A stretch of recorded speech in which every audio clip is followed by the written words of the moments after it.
विद्यार्थियों, YouTube channel में आपका स्वागत। मैं हूं Bhuraram, associate professor physics and officiating principal, government college Abu.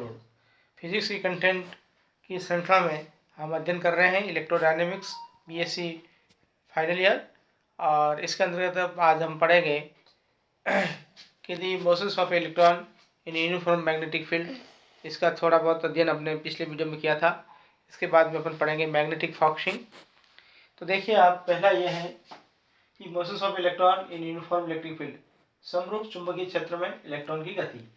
आप जानते हैं कि क्यू आवेश चुंबकीय क्षेत्र बी में वी वेग से गति करता है, तो उसके ऊपर लगने वाला चुंबकीय बल का सूत्र क्या होता है? F = Q V cross B, यानी F = Q V B sin theta n cap. n cap क्या होता है? एक सदिश होता है जिसकी दिशा बल F के अनुदिश होती है। यह n कैप बल F की दिशा बताता है जो V क्रॉस B से बने तल के लंबवत होती है। फिर इसके अंतर्गत आपने ये पढ़ा था कि जब थीटा 90 डिग्री होता है V और B के बीच में, तो F = Q V B, F maximum लगता है और उसकी जो बल की दिशा होती है वो हमेशा गति की दिशा के लंबवत होती है। उस स्थिति में वो कण क्या करता है? वर्ताकार पथ में गति करता है और वो बल उसको एक अभिकेंद्री बल प्रदान करता है। और उस कंडीशन में क्या होगा? ये चुंबकीय बल अभिकेंद्री बल के बराबर होगा। mv² r = qvb, b से भी कट जाएगा, तो अपना r = mv/qb और v/r = ω/qb/m आएगा। इसको अपन एंगुलर फ्रीक्वेंसी कहते हैं। t = 2π/ω, ओमेगा की वैल्यू रखी तो 2πf/qb, और f = क्या होता है 1/t, तो qb/2πm।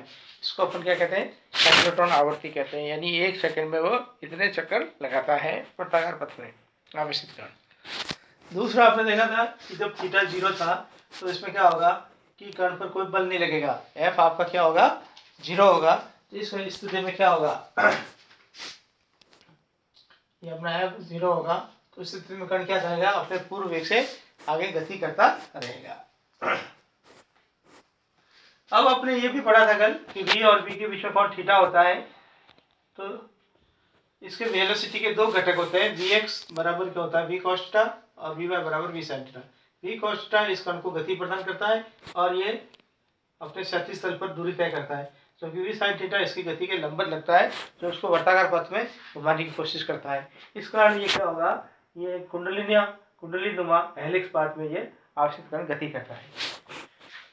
तो इसमें अपना v की जगह क्या आएगा? v sin थीटा आएगा। f = qb, v की जगह v sin थीटा b, तो r बराबर क्या होगा? mv sin थीटा/qb। तो इसमें क्या करेगा? एक पर्टिकुलर डिस्टेंस के बाद में ये क्या करेगा? ये वापस अपने पथ को दोहराएगा। ये जो बीच का जो डिस्टेंस होता है इसको कहते हैं पिच या चूड़ी अंतराल, और ये किसके बराबर होगा? vx × t। vx का मतलब इसकी वेलोसिटी v cos थीटा और इसका टाइम पीरियड 2πm/qb, 2πm/qb यहाँ से लेगा। तो ये इसका चूड़ी अंतराल अपन निकाल सकते हैं। एक पर्टिकुलर के बाद में इस डिस्टेंस के बाद में ये क्या है कि इसकी गति रिपीट होती रहती है, पुनरावृत्ति होती रहती है। तो इस प्रकार आपने ये देखा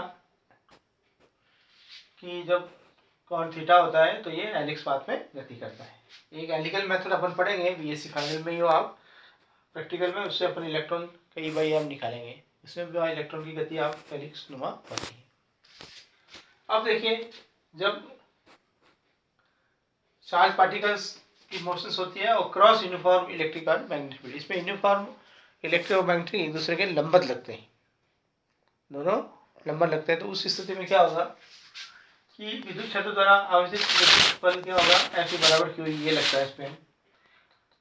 F Q की जगह E हो तो ये -E × E होगा, और v वेग से गतिशील इलेक्ट्रॉन पर चुंबकीय बल कितना लगता है? ये अपन पढ़ लिखा हुआ था, Fm = qb क्रॉस b। जब थीटा 90 डिग्री होगा तो Fm = qb, दोनों एक दूसरे के लंबवत गति करते हैं। तो इस कंडीशन में क्या होगा कि जब आवेशित कण पर विद्युत और चुंबकीय बल दोनों समान परिमाण और विपरीत दिशा में लगते हैं, ये और ये बल दोनों समान परिमाण में और विपरीत दिशा में, दोनों का वैल्यू क्या हो जाएगी? जोड़ेंगे तो 0 हो जाएगा, और बराबर होता है QE = QVB, V = VB, V = E/B। तो कण क्या करेगा? नियत वेग से गति करेगा। तो ये देखिए, जब क्रॉस यूनिफॉर्म इलेक्ट्रिक और मैग्नेटिक फील्ड है तो उसमें चार्ज पार्टिकल क्या कर रहा है? नियत वेग से गति करता है। अब अपन नया टॉपिक देखते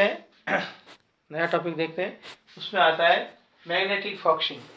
फॉक्सिंग में आपने देखा होगा, लेंस में जैसे आपने उत्तर लेंस रखा, अभिसाइड लेंस रखा, तो जब अनंत से प्रकाश किरण आती है और वो क्या करती है, किसी बिंदु पर सब मिलती है, तो उस मिलने वाले बिंदु को अपन क्या कहते हैं, फोकस कहते हैं।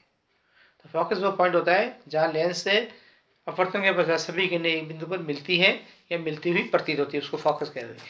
अब ऐसे ही अपने मैग्नेटिक फील्ड है, ऐसे ही अपना मैग्नेटिक फील्ड है, उस मैग्नेटिक फील्ड के कारण इलेक्ट्रॉन पुंज जो होती है वो एक किसी बिंदु पर मिलती है, उसको कहते हैं अपन चुंबकीय फॉक्सन। तो अपन एक अंधेरी चुंबकीय क्षेत्र लगा करके और एक अनुपस्थ चुंबकीय क्षेत्र लगा करके अपन इस इलेक्ट्रॉन पुंज को क्या कर सकते हैं, फॉक्सित कर सकते हैं। देखिए आप, अपन पहले देखेंगे लॉन्गिट्यूडनल मैग्नेटिक फील्ड द्वारा कैसे होता है। तो आपने देखा लॉन्गिट्यूडनल मैग्नेटिक फील्ड अपन लगाते हैं, जैसे लॉन्गिट्यूडनल मैग्नेटिक फील्ड लगाते हैं, ये इलेक्ट्रॉन पुंज है, यहाँ एक फिलामेंट एफ है, इसको एक निम्न विभव की बैटरी से जोड़ते हैं। जब इसमें धारा प्रयुक्त करते हैं तो ये तंतु क्या होता है, गर्म होता है, और गर्म होकर के इसमें इलेक्ट्रॉन निकलते हैं। जब इलेक्ट्रॉन एक बारीक छिद्र से निकलते हैं, रेखा छिद्र से निकलते हैं या स्लिट से निकलते हैं, तो अपने बारीक इलेक्ट्रॉन पुंज प्राप्त होती है। जब इलेक्ट्रॉन पुंज यहाँ प्रवेश करती है अलग अलग कोणों से इस चुंबकीय क्षेत्र बी में, तो क्या होगा कि वो ऐसे हेलिक्स नुमा पाथ में गति करती है। अलग अलग कण की अपनी अलग अलग टाइम पीरियड होता है। देखो ये अलग अलग टाइम पीरियड होता है, ये अलग अलग, तो उस अलग अलग टाइम पीरियड में क्या करेगी, वो एक बिंदु पर फोकस होगी, और ये जो दूरी तय होगी उसको अपन क्या कहते हैं, चूड़ी अंतराल, पिच कहते हैं। यानी इस पिच के पश्चात, जैसे पिच की दूरी कितनी है, एल है, तो इस एल दूरी के पश्चात वो क्या करेंगे, एक बिंदु पर फोकसित होंगे। तो देखिए आप कि चूड़ी अंतराल रो बराबर क्या होता है, 2πm sin थीटा बटा cos थीटा बटा क्यू बी। थीटा अपना 0 होगा कि अलग अलग कोणों से ये निकलते हैं।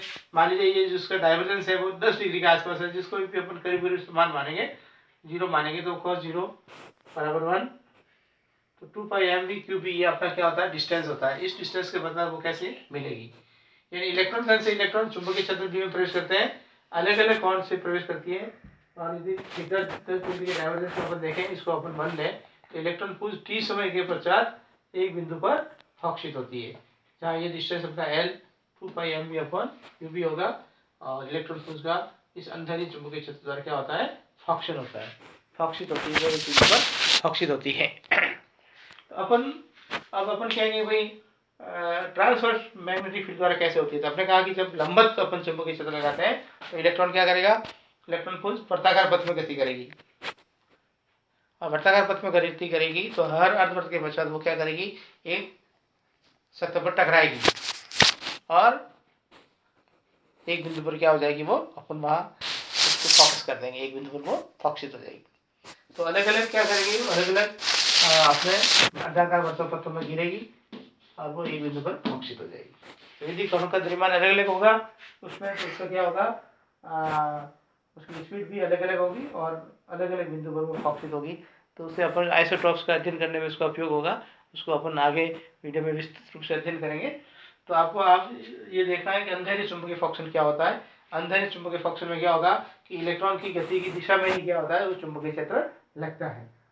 तो अब इसमें अपन ये कहेंगे कि भाई इलेक्ट्रॉन पुंज है वो यहाँ से उत्पन्न हुई, और उस इलेक्ट्रॉन पुंज को जब चुंबकीय क्षेत्र में गति करती है वो अलग अलग कोणों पे, तो उसमें क्या होगा कि वो कुंडली नुमा पथ में गति करती है। उनका जो पिच है वो समय अंतराल है, वो अलग अलग समय अंतराल से गति करती है, और एक समान समय अंतराल में वो अपना एक चक्र पूरा करती है, और एक बिंदु पर क्या होती है, फोकस होती है। और इस दूरी को अपन क्या कहते हैं, अपना पिच कहते हैं, ये चूड़ी अंतराल कहते हैं। उस चूड़ी अंतराल के समय के पश्चात एक समय अंतराल जो है उसका टाइम पीरियड टी है, वो उसमें इतनी दूरी तय करती है, और अलग अलग पथों के पश्चात दूरी तय करके भी वो क्या करेगी, एक बिंदु पर फोकस हो जाएगी। इसको अपन कहते हैं अनुदैर्घ्य चुंबकीय फॉक्सन। जैसे लेंस से आपने कहा था कि प्रकाश किरणें निकलने के पश्चात एक बिंदु पर फोकस होती थी, यहाँ पर भी इलेक्ट्रॉन पुंज अलग अलग पथों से आकर के जितना अपने समय अंतराल जो टी है, जिसकी वैल्यू अपन जानते हैं 2πm/qb, इसके पश्चात वो क्या करेगी, एक बिंदु पर फोकस होती है, और वो अपना एक बिंदु पर मिलती है। तो अब देखिए आपने क्या क्या अध्ययन किया। एक तो आपने कहा कि motions of electron in uniform magnetic field, जिसमें पहले केस में क्या पढ़ा आपने कि जब थीटा 90 डिग्री हो तो वर्तुल पथ में गति करता है, और इसका भी उपयोग अपने क्या होगा, मैग्नेटिक फॉक्सिंग में होगा। अलग अलग वो क्या करेगी, वर्ताकार पथों में गति करते हुए किसी बिंदु पर फॉक्सी होगी। जब एफ बराबर 0 है तो वो उसी के से गति करेगा। जब थीटा 0 है, बी और साइन के बीच में थीटा है, तो बी साइन थीटा का वो क्या करता है, कुंडली पथ में गति करता है, और इसकी ये त्रिज्या ये हो जाएगी और ये चूड़ी अंतरा ये। यदि क्रॉसित इलेक्ट्रिक और मैग्नेटिक फील्ड में करता है तो समान वेग से गति करेगा, बी बराबर ई बटा बी। अब अपने मैग्नेटिक फॉक्सिंग का मतलब होगा कि इलेक्ट्रॉन पुंज पर अपन चुंबकीय क्षेत्र लगाएंगे तो वो एक निश्चित समय के अंदर किसी बिंदु पर मिलती हुई प्रतीत होगी सभी इलेक्ट्रॉन पुंज, जिसको कहते हैं फॉक्शन कहते हैं। आप अगले पीरियड में और पढ़ेंगे। रुको।